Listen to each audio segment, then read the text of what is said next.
sama Mas Danang, Mas Dayat, sebenarnya apa sih yang tadi dibutuhkan saat investasi? Sebenarnya apa sih yang bikin investasi ini mandek di Indonesia? Kita kalau bicara investasi tidak... Apple dari China pindah ke India, iya, kenapa nggak pindah ke Indonesia? Dari perang tarif ini kan Apple mengumumkan akan pindah ke India, tidak di Foxconn lagi. Artinya dalam perang dagang ini India kelihatannya lebih punya mendapatkan keuntungan menarik, keuntungan dari perang Amerika dengan Cina. Harusnya Indonesia bisa. Nah, tapi kalau balik lagi ke pertanyaannya investasi, apa sih masalahnya? Saya pikir pertama adalah geopolitiknya yang lagi sedang tidak baik. Jadi Trump ini membuat investor terutama yang dari asing berpikir, oh lebih baik saya balik lagi. Karena akan banyak insentif dari mereka. Kan ini juga kelihatan bagaimana nilai tukar kita yang anjlok hampir 17.000, IHSG kita yang ditunda sementara. Ini sebenarnya udah tren global bahwa investor-investor besar itu sedang berpikir untuk kembali ke Amerika. Nah, sementara kita sebenarnya punya dalam segi portofolio investor, kan kita bisa membagi investor Western dan Eastern. Nah, sebenarnya kita bisa memasukkan Eastern ini kepada investasi kita yang serius. Ya, tapi kemudian kan mereka punya demand yang tentunya cukup merugikan kita kemarin-kemarin, yaitu apa? Tenaga kerja asingnya di bawah juga. Ya. Nah, kemudian kita kan akan mengganggu dengan teman-teman lokal kita. Nah, tapi saya kira sebetulnya kalau kita bicara investasi, kecanggihan kita, diplomasi kita luar negeri itu nanti akan mengundang. Canggih nggak kita dibandingkan dengan Vietnam, dengan India, dengan negara tetangga? Kalau kita canggih dalam menawarkan insentif buat kita masuk, mereka masuk, bisa jadi mereka akan masuk secara masif. Dan saya kira itu yang sedang diupayakan sama Pak Prabowo, meskipun itu masih baru sebatas retorika. Saya belum melihat satu hal yang prinsipil yang berubah ya dari atas. Kalau faktor dari pendorong atau bukan pendorong, penolak dari internalnya apa dari dalam negerinya? Kalau dari internalnya saya kira kita banyak ya. Yang pertama adalah kita agak bingung juga, upah buruh dianggap mahal. Padahal sebenarnya kalau kita lihat tanya ke buruh, teman-teman buruh, mereka bilang enggak, kita kekurangan. Nah, jadi kita tidak lagi kemudian saya kira menawarkan buruh murah untuk investor mereka masuk, tapi kita menawarkan ini loh buruh-buruh kita yang terampil dan mereka hebat. Dengan keterampilannya itu dibandingkan negara lain mungkin lebih murah. Tapi bukan lagi yang massal seperti kemarin itu. Mas Danang, apakah dari sisi pengusaha kalau Anda melihat dan juga berbicara dengan kolega Anda dari luar negeri, apakah Indonesia ini masih menjadi pilihan utama untuk berinvestasi di ASEAN, katakanlah seperti itu? Ya, masalahnya kecenderungan tren investasi masa depan kan heavy teknologi gitu. Dan ini tidak bisa kita sambut dengan baik karena SDM kita tidak siap. Karena masalah SDM kita tidak siap. Kita juga perlu tahu bahwa data-data klasifikasi pendidikan pekerja kita kan juga masih pendidikan menengah ke bawah yang itu mencapai 73%-nya. Itulah sebabnya kita harus mawas diri.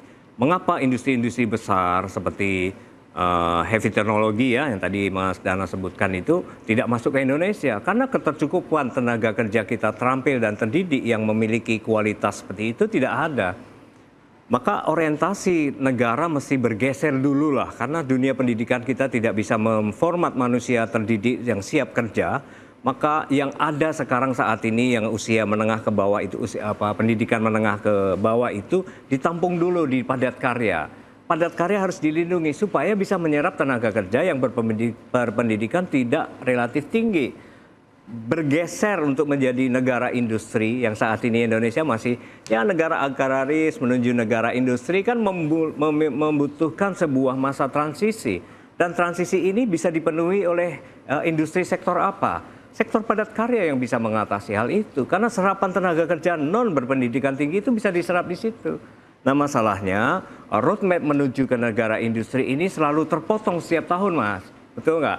Era Pak SBY, era Pak Jokowi pertama, Pak Jokowi kedua, sekarang Pak Prabowo, tidak pernah ada sebuah roadmap besar yang mengejar kualitas pendidikan kita, tenaga kerja kita, terus kemudian menuju sebuah negara industri dengan basis teknologi tinggi.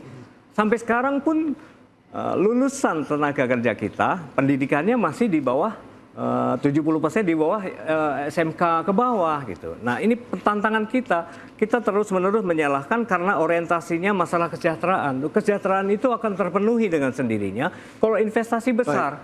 Dan investasi di sektor padat karya, investasi sektor perkebunan, investasi sektor teknologi tinggi. Nah, inilah yang menjadi sebuah roadmap sehingga bisa menyerap teman-teman dari tenaga kerja itu supaya masuk ke dalam segmen-segmen yang sesuai dengan industri itu.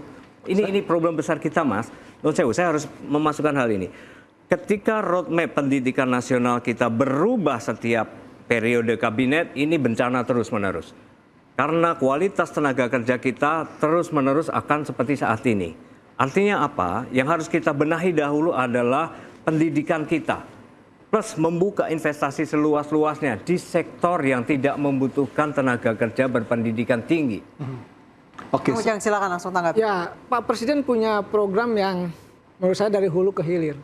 Tadi untuk memastikan tenaga kerja yang siap, yang terampil, ada Pak Presiden membangun sekolah Garuda, SMA Garuda Unggulan. Ini mempersiapkan anak-anak Indonesia yang cerdas untuk masuk perguruan-perguruan terbaik di dunia. Pertama.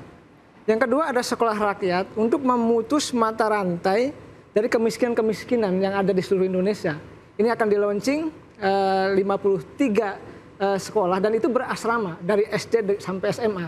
Meskipun itu juga menjadi polemik tersendiri karena yang menaungi adalah Kemensos bukan Kemendikti atau Kemendiknas. Bekerja sama. Oh, kerja sama. Ya, memang leading sektornya ada di Kemensos, tapi guru kurikulum itu Dikdasmen. Oh, Dikdasmen. Jadi kami harus menjelaskan bahwa inilah sebenarnya apa yang ingin disampaikan oleh Pak Prabowo bahwa program-program itu satu sama lain terkait.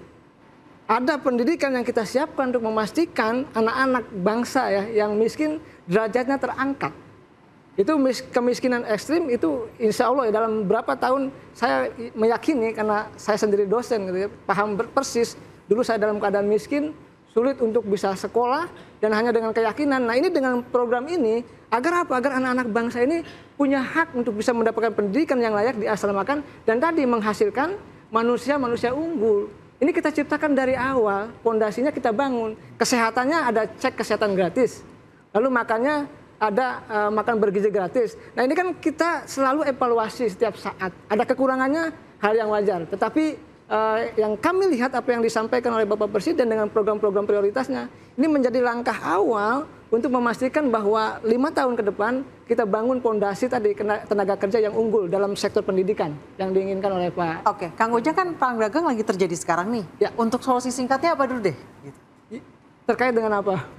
Ini ekonomi ini. Ya kami yakin ya, tadi ada keluhan dari dunia usaha. Pak Presiden dekat dengan dunia usaha. Tinggal bagaimana ke depan mensinkronkan apa yang diinginkan dengan pengusaha dengan para terkait SDM, solusi singkat terkait SDM yang nggak bisa nyerap teknologi high-tech, teknologi tinggi. Ya kami tidak mau mengulang, tidak mau merewind ke belakang. Kami bekerja ke depan. Pondasi pemerintahan Pak Prabowo yang baru 6 bulan, kami ingin menciptakan goal-goal ya, tujuan-tujuan yang terukur, yang pasti sehingga keluhan-keluhan dunia usaha yang SDM-nya kurang, itu minus atau problem ini bisa diselesaikan dengan solusi-solusi yang ada pada program prioritas Bapak Presiden.